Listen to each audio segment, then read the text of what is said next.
Hi, I'm JJ, and welcome back to the Warehouse Whiteboard. Glad you joined me today.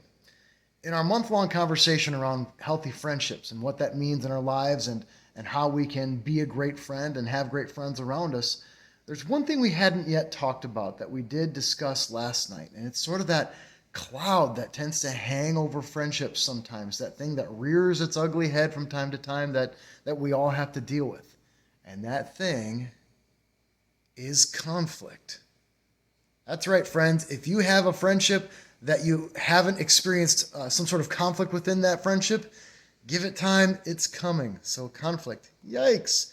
It's a scary thing, and it's a thing that we don't want to have to deal with. We want our friendships to be all about, sunshine and buttercups and unicorns and skipping off into the pretty little sunset and no one ever having any problems. But that's just not the way it works out oftentimes.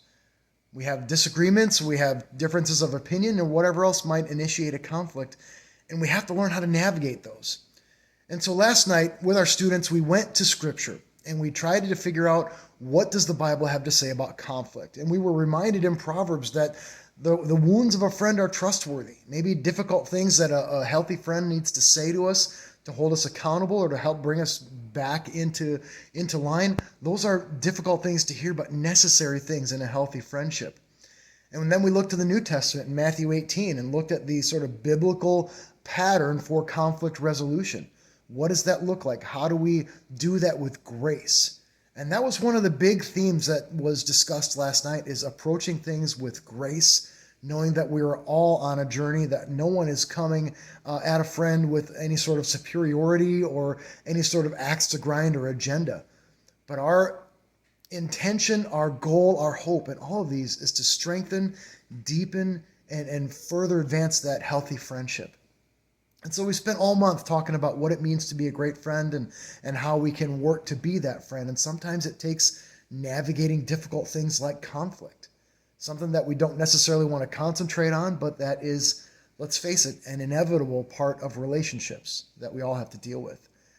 Thankfully, Scripture speaks very clearly to that and gives us a great pattern that we can follow, in which we lovingly go to a person with grace and with a desire to understand.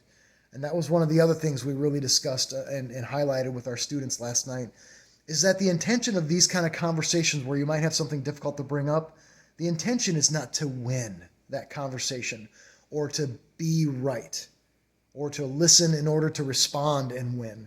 We listen in order to understand, and these conversations are an effort to get it right, not to be right. At the end of the day, friends, we're all sinful folks, just on a journey trying to do our best, and we are on that journey together. Conflict is part of that journey. We navigate that well in an effort to show grace and love to one another, just as Christ has shown grace and love to each of us. So I hope that's an encouragement to all of us, that when we face conflict, the Bible has a great pattern for us to follow, and that it highlights the grace that's necessary to continue in that loving relationship. So thanks for tuning into the Whiteboard. Hopefully you've gained a little bit about this that helps you in your relationships on a day-to-day basis, and we will see you next time.